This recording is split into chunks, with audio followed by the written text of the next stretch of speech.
On time. Good to have you all with us. And let's pick right up where we left off last week in Genesis chapter 46. While you're looking that up, we want to let our television folk know that we have all these programs on videotape. They're nominal in cost, and if you'd like to have a library of it, you can pick them all the way up from Genesis on up as far as we've come. Now, for those of you in our studio class, if you're with me in Genesis chapter 46, remember we're talking about the Abrahamic covenant, how that God is pulling out of the mainstream of humanity now, who are steeped in idolatry, a separate little nation of people who will become, of course, the nation of Israel, or the Jew. And they're going to be a little pure water creek that God in some future time can use to bring back as a purifying or as an evangelistic thrust into the mass of the non-Jewish people. Now, within that Abrahamic covenant, remember, we have these three basic premises: that He's going to make of them a nation of people. He's going to put them in a geographical area. He's going to give them their own land. And over that people dwelling in their own land, He's going to provide them with the government, not just an ordinary government, not even kings such as David and Solomon, but that one day God Himself would become their king in the person of the Messiah, the Christ. And that's consequently then why when we come to the book of Matthew, He is referred to as the King of Israel. Now, that wasn't just a frivolous term. This was all part and parcel of this Abrahamic covenant. All right, in Genesis chapter 46 is where we closed last week, where God said to Jacob, as he was hankering to get down in Egypt where Joseph was, He said, "I am God, the God of thy father. Fear not to go down into Egypt." Now, the reason it's spoken in the way it is, God up until this time has instructed them not to go to Egypt. Because you remember, Egypt in Scripture is a picture of the what? Of the world. Sinfulness. Absolutely. And so now God has come to the place where He can permit Jacob to go on down to Egypt with his sons and their wives and their family. And Joseph and his family are already there. So for a total of 72 or 73 souls will move down into Egypt. And then look what it says: "For I will there," in Egypt, "make of thee a great nation."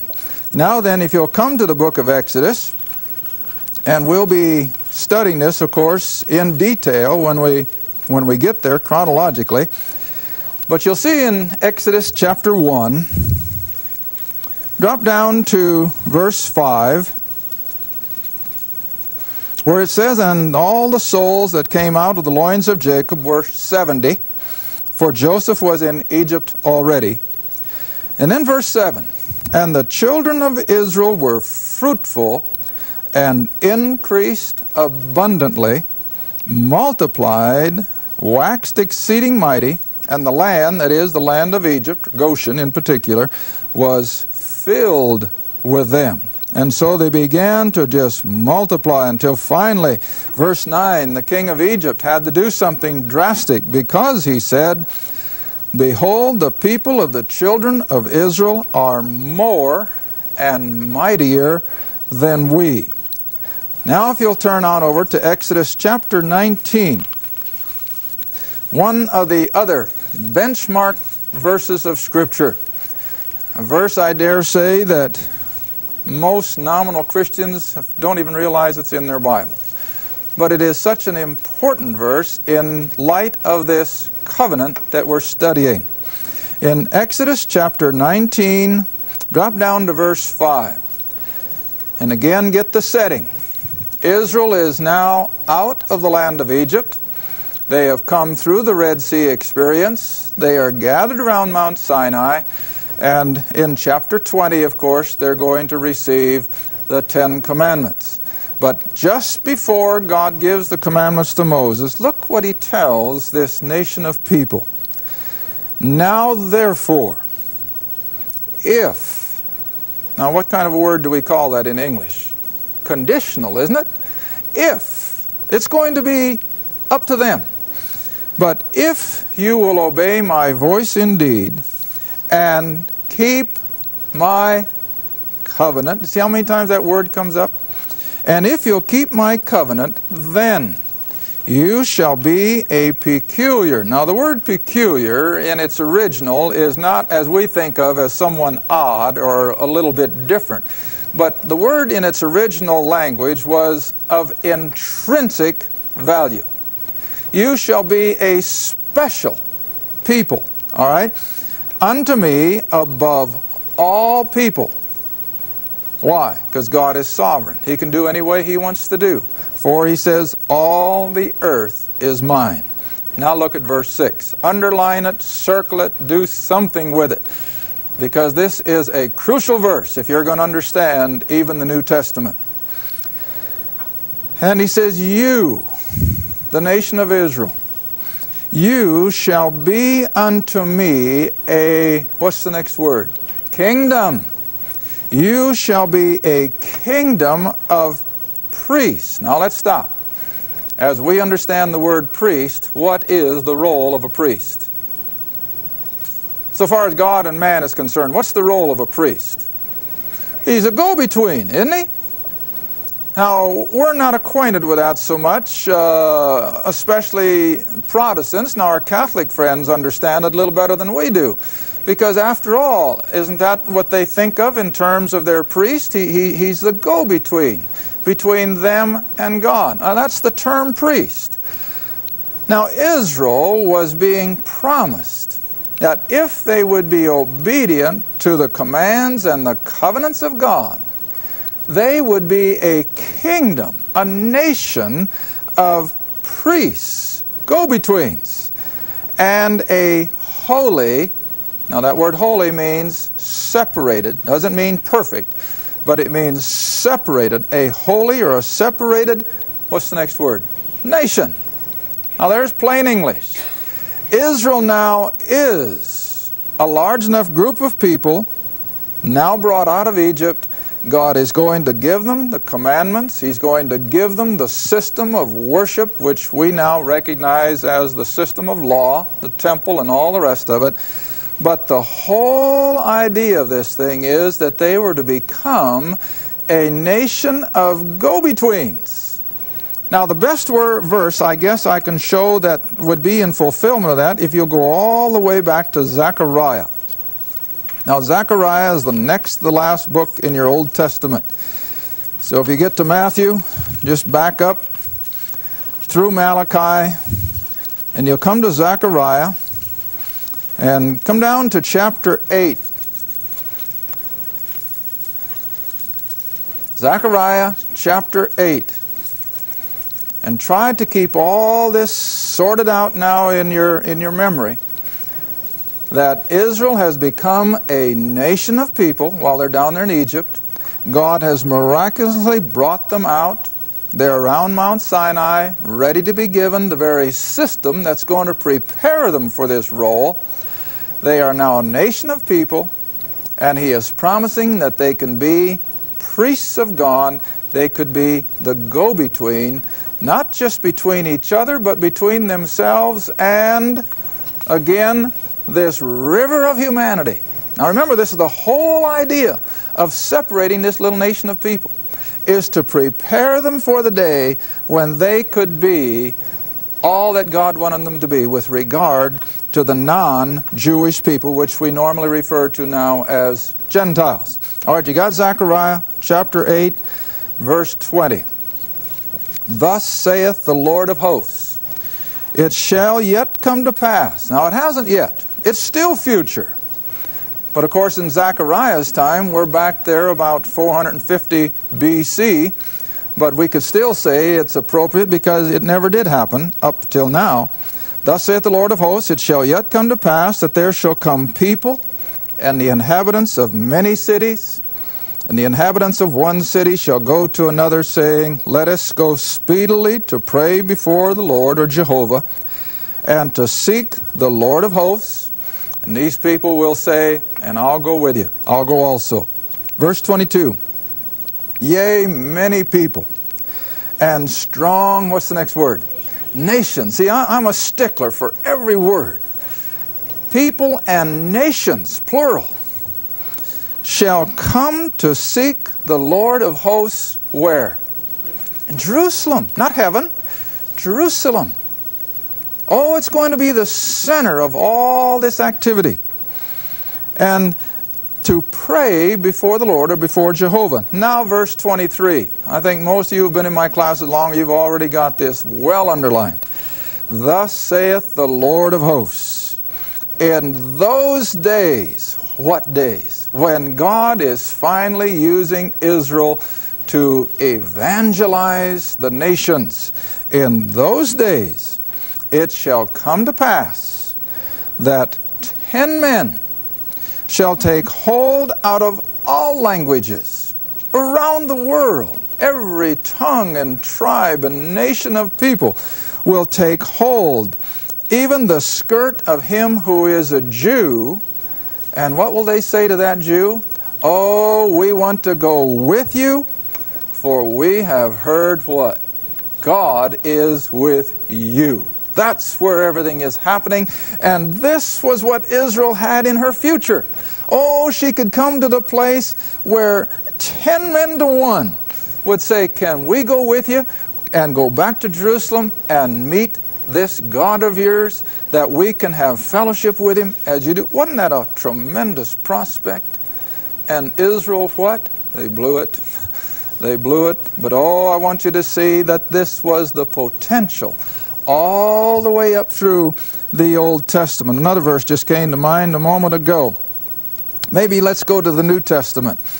I don't think it's the verse I had in mind, but let's go to Galatians.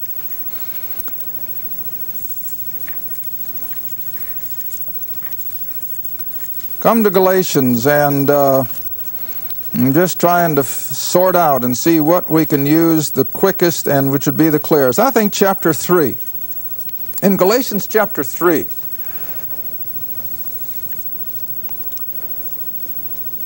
Galatians chapter 3, and just drop down again for sake of time to verse 23 and 24. Now, of course, Paul is writing to predominantly, again, Gentile people, but he is stressing why everything happened the way it did. Why has the law now been set aside, and why has God turned to the Gentiles by grace through faith alone?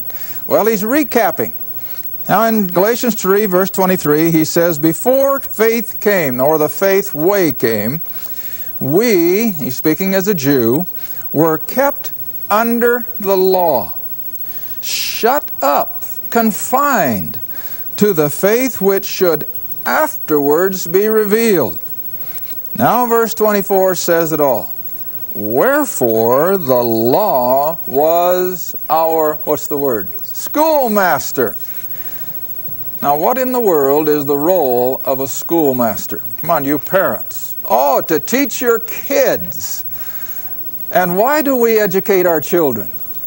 To be prepared for a role in adult life, isn't it? That's the whole reason parents scrape and save and put their kids through school. And my, when I see the cost of some of these universities lately, I was reading some Eastern schools where it costs $24,000, $30,000 a year to put a kid through school. Wow. But whatever. Why do parents do it? To prepare that child for an active life when he becomes an adult. That's the role of a schoolmaster. All right, now that's what the law was to Israel. For the law was our schoolmaster to bring us unto, or to bring us to the time of the Messiah, the Christ, that we might be justified by faith without the law. See? But now then, if you'll come down to chapter 4, it's a further clarification of this thought. I say then that the heir, as long as he is a child, differeth nothing from a servant, though he be Lord. Now that's small l, it's just a term. Though he be Lord of all. But this child, verse 2, is under what? Tutors, teachers, private instructors, until what? The time appointed of his father. Now you know what Paul is referring to? back especially in the Roman Empire, well-to-do families would do just that. This little boy, as he came into the family, meant nothing. He had no more rights than a hired servant, except that old daddy is going to foot the bill to get him educated. And he's going to educate him for a particular future role, probably within the family business or within the estate or whatever the case may be. But he's going to be educated by tutors for that time when the father says, "Now I'm ready, son, to bring you in as a full heir. I've got a job for you to do." All right, now this was exactly what God was doing with the nation of Israel. He puts them under the law. He teaches them. He deals with them miraculously and patiently. And He's moving them along. He's moving them along for the day when they could become the great evangelistic force amongst the Gentiles. Now, I know the other verse I was thinking of. Let's back up again in the Old Testament all the way to Isaiah. Because I want you to be able to see that God was not negligent in letting this mainstream of humanity go its way. Oh, He had them on His mind all the while. But He had to let them go until He had tutored, until He had prepared this covenant people of Israel to fulfill the role that He has given to them. Now you got Isaiah 42. And again, I'd like to just remind our listening audience that we will be coming to all these things more in detail as we come up through the Old Testament. So this is just kind of an overview, really. But in Isaiah 42, starting with verse 1, where Isaiah, and of course I always like to remind people who hear me teach, to whom is Isaiah writing? To Israel. He doesn't write to the Romans or the Greeks. He's writing to the Jew. They were the only ones that had anything to do with the Old Testament writings. And so always keep that in mind. Who is the prophet writing to? And so to Israel he says, "Behold my servant, whom I uphold, my elect, in whom my soul delighteth. I have put my spirit upon him. He shall bring forth judgment." And the word judgment here does not mean punishment as we think of the term, but he would bring forth rule. To whom? Gentiles. But of whom is the prophet speaking? Christ. See? The Messiah, this coming king. And who was he intrinsically interested in? The non-Jew, the Gentiles. See? All right. He shall bring forth rule to the Gentiles. Now if you'll flip on over to chapter 59 in this same book of Isaiah. Isaiah 59. Now drop down to verse 20. Isaiah 59, verse 20. "And the Redeemer," capitalized. Who's the Redeemer? Christ, the Messiah. "And the Redeemer shall come to Zion." Where's Zion? Jerusalem. Now, you know, I've made the state in my classes, hymn writers, bless their heart. Some of them, though, have got awful theology. And they give the idea as we sing the song, "Marching to Zion." I haven't heard it now for a long time, but you all have sung it at one time or another. When we listen to the song and we sing it, where do we think of as Zion? Well, heaven. But Zion isn't in heaven. Zion's the north side of Jerusalem. And so this is the Zion that Isaiah is referring to. "And the Redeemer shall come to Zion," to Jerusalem.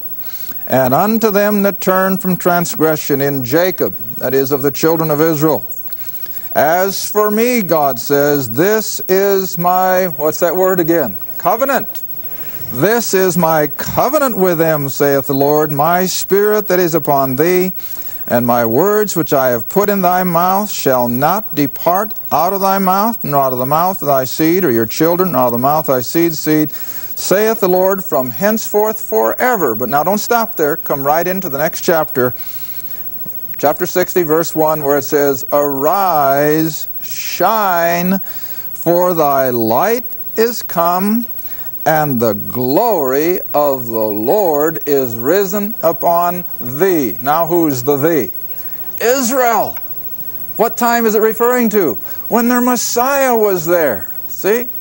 Do you remember in the Gospels when Jesus told Israel, you are the light of the world?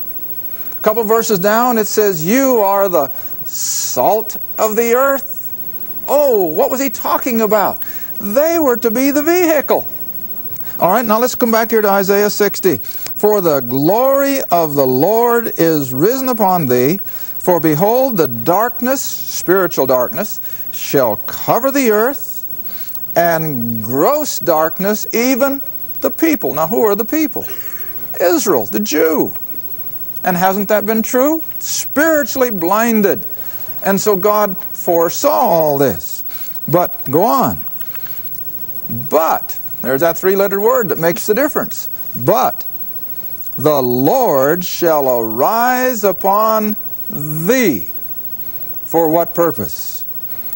And his glory shall be seen upon thee, and the, what? Gentiles. See? And the Gentiles shall come to, what? Thy light, Israel's light. See it? Oh, the Gentiles were to see all the spiritual light through Israel. And his glory shall be seen upon thee, the Gentiles shall come to thy light, and kings to the brightness of thy rising. This was all in that prophetic program. But as I said before, and I'll say it again, Israel blew it. They just totally rejected it, and they couldn't understand it. And as Paul writes in Corinthians, they didn't know who he was. Now, those of you who've been with me again over the years, you've heard me say it over and over. Israel should have known who Jesus was. Israel could have known if they'd have just gone back to the book. But Israel did not know. And so Paul can write in Corinthians that the wisdom of this world was just not comparable to the wisdom of God. And then he says so clearly that had the rulers of this world, had the rulers of Israel, had they known who Jesus was, what does the rest of the verse say? They would not have crucified the Lord of glory. You know it. So why did they crucify him? They didn't know who he was. And I maintain then, for those of you that want to read on ahead of me or study on ahead, now when you get to those early chapters of Acts, what is the great burden of the Apostle Peter? Oh, to stress to the Jew who that was that they had murdered. And that's the word he uses in Acts chapter 2 and Acts chapter 3. And he says, he was the promised one. But God raised him from the dead. And Israel still couldn't believe it. It's just beyond our comprehension. But they could not believe who he really was. All right, now then, if you'll come back to Genesis 12, and let's just take another little run then at some of these other verses with regard to this Abrahamic covenant. And like I said 2 weeks ago, or whenever we started Genesis 12, for those of you listening on television, you're going to have to bear with us. This is unrehearsed and we don't time it, so we're just going to have to end wherever we have to end, and we'll pick it up right away in the same place next week, even though we might be more or less in the middle of a thought or an outline. Now in this Abrahamic covenant, where God has established the fact that the nation of Israel is now on the scene. They have come out of Egypt, several million strong. Now the next thing I want you to have to understand is that God is going to provide them with a piece of land, a part of this old earth's topography. Turn to Genesis 15. We're not going to get far on this segment, but we'll get started. Hopefully we've established that they are to be a nation of people. But God's going to put them in a geographical area. And this is the sore spot of the whole Middle East tonight. That's why it's so appropriate that we're studying this covenant in light of the prophetic aspect as well as the here and the now. Genesis chapter 15. The very same verses are appropriate that we read earlier, where Abram is wondering, how is God going to bring this about, seeing that he's childless? Now, if you'll come down to verse 8. Last time we looked at these verses, he was talking about numbers, people. And he said, as the stars are numberless, so are the people that will come of thee. Now, verse 7. God says, I am the Lord that brought thee out of Ur of the Chaldees to give thee this, what's the next word? Land. Here it comes. Now we're talking about real estate. Regular old terra firma. The land to inherit it. And Abram is so human. He comes right back and what does he say? Yeah, but Lord, how do I know that? How do I know I'm going to inherit the land? You haven't given me any guarantees other than His Word, and we got to give Abram credit. He was a man of faith, but even a man of faith still says what? Show me some proof, see? All right. Whereby shall I know that I'll inherit it? Well, we haven't got time to go into all of this. We've got 1 minute left, and we come down through these verses that I call the signing of Israel's deed. That's verses 10 down through verse 18. But now look at those closing 3 verses, and with this we'll have to stop. In the same day the Lord made a covenant with Abram, saying, unto thy seed I have given, past tense, this, what's the word? Land. Now look how big it is, and we'll show you on the board perhaps next week. I have given you this land from the river of Egypt to the great river Euphrates, the Kenites, and he lists all the Canaanite tribes, the Amorites, the Canaanites, the Girgashites, and the Jebusites. Whose land is it now? Israel's. And the Canaanites are going to have to be driven out so that Israel can inherit the land that God deeded to Abraham.